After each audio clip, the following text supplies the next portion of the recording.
Hello, Year 9. For your lesson today, what you're going to be doing is some note-taking. The presentation today is about a period of time called Modernism. Modernism was a period of time from roughly the 1850s to the 1960s. And when we have a look at modernism, that is a term that I don't want you to confuse with this idea of modern, meaning up-to-date or contemporary. Modernism, a period of that 110 years where human beings felt that they had the power to create and improve and reshape their environment with the aid of scientific knowledge, technology, and practical experimentation. And if we look prior to the 1850s, mankind was pretty much dominated by his environment.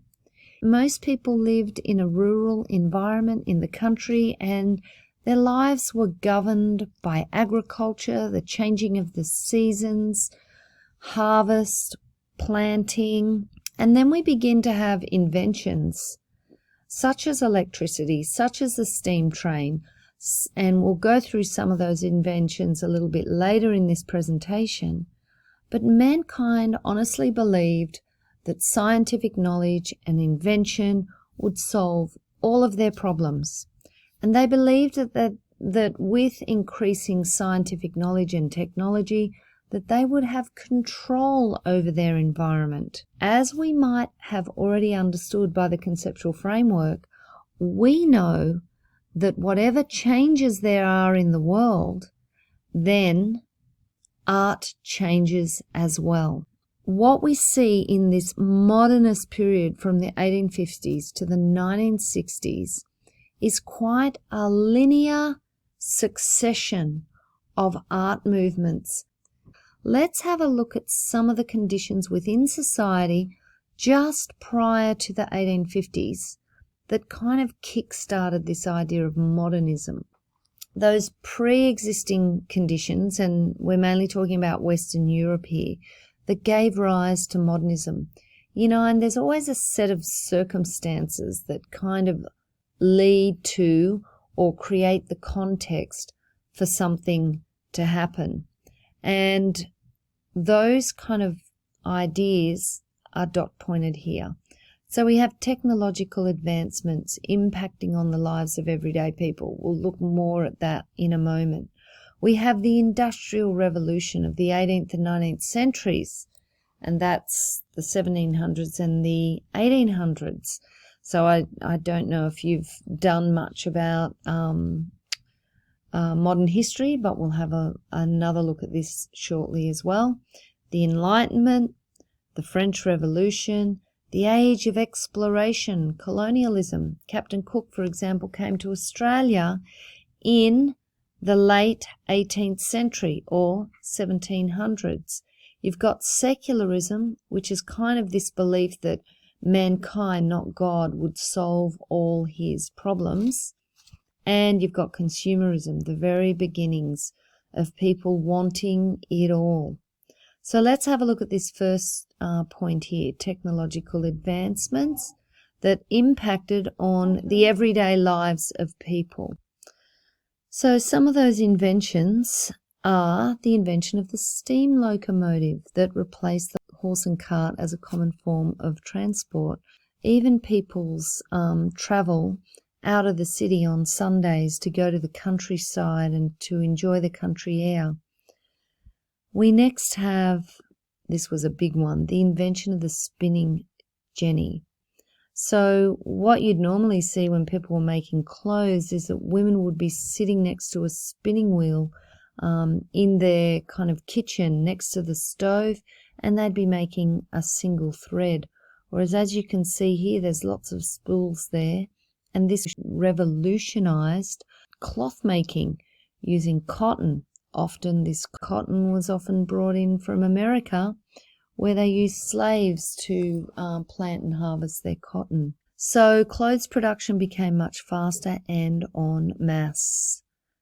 And then we had the invention of the cotton factory, where thousands and thousands of people left the countryside. Cities sprung up around cotton factories that were situated near the railways, and you could see this massive production. And you can see how that has obviously impacted on people's lives. We also have the invention of steel. It meant that buildings could be taller and they were stronger than iron, and agriculture. The invention of the seed drill and the mechanical reaper meant that crops could be sowed and harvested faster, meaning that more people could be fed. So if you've got a growing population, you're going to have to feed that population. So instead of seeds being individually planted behind, say, for example, a bullock pulling along a plough, this was now done by machinery and done on a much larger scale. So these kind of inventions, particularly the spinning jetty and the steam train, really set the scene for the Industrial Revolution. So we've got these mass production factories full of machinery operated by women and children led to the emergence of the urban working class, signalling a shift from agricultural farming society to one based on industry and manufacturing, and the springing up or the expansion of cities or urbanisation, where populations moved from the rural setting to the cities, increasingly densely populated. And these factories and the cities were often very poor working and living conditions. And then we have this idea of the Enlightenment. Over the previous couple of hundred years in Greece and Rome, artifacts from ancient Greece and ancient Rome were being dug up and discovered, and this revival of ancient art and poetry and philosophy with an emphasis on science, where man, not God, was the centre of the world. So this is known as Humanism, and it really began at the beginning of the Renaissance in the 1500s. And then we fast forward 2 centuries later to the 18th century, which is the 1700s. The essence of humanism and the Enlightenment is that man, not God, can solve his own problems through logic and reason, not through faith. This belief that in human affairs, mankind had the ability to find the truth, hence the Enlightened Man. And we then have the French Revolution that was raging around this time, just prior to modernism.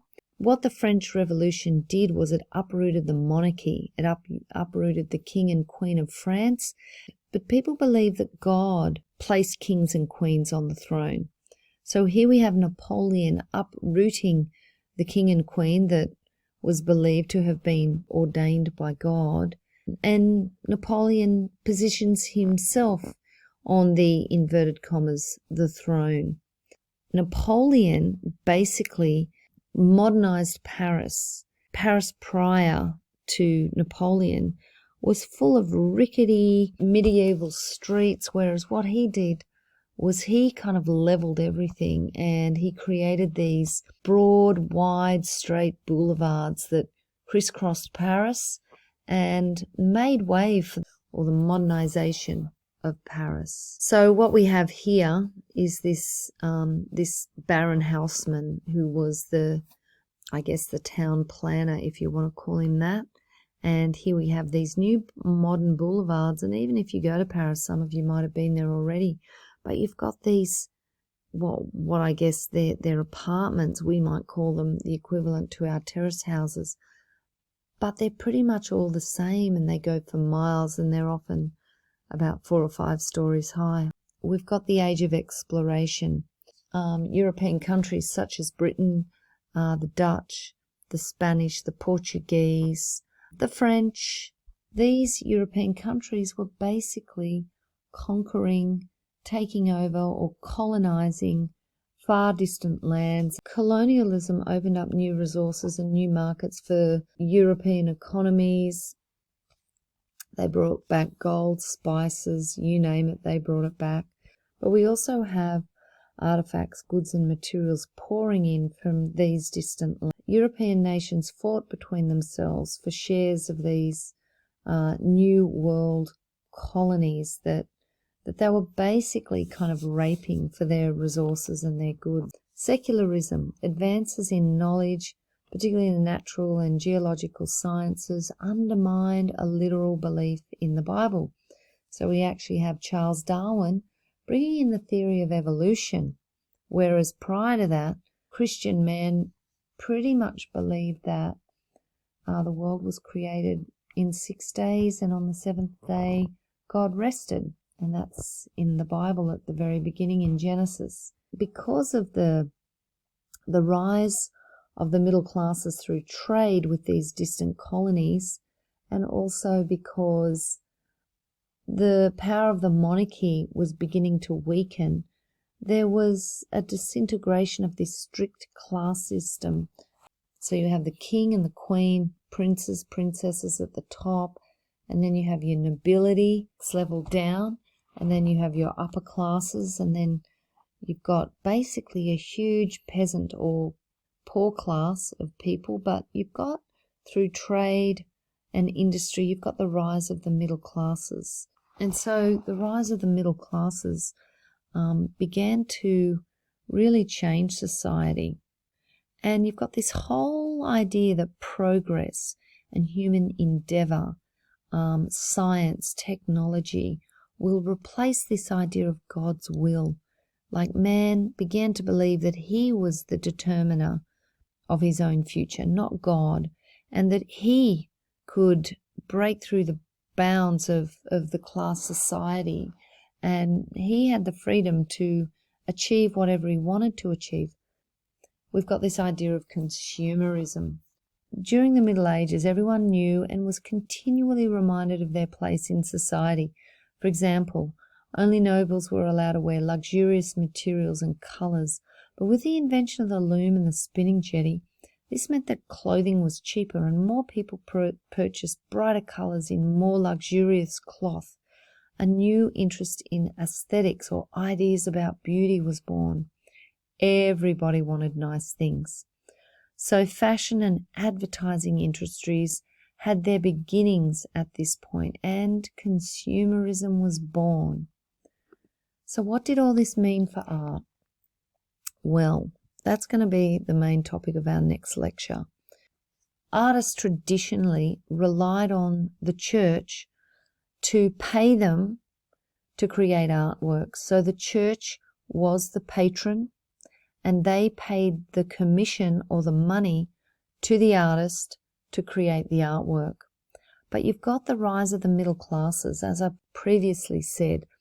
That's the rise of people who are involved in trade, and they made their own money as separate from the nobility and the kings and the queens. And they were now wealthy enough to be able to commission artists or pay artists to create artworks. In any case, for today we'll leave it there. I want you to take notes from this PowerPoint, photograph those notes and upload it to your assignment page for today's lesson. Thanks, Year 9.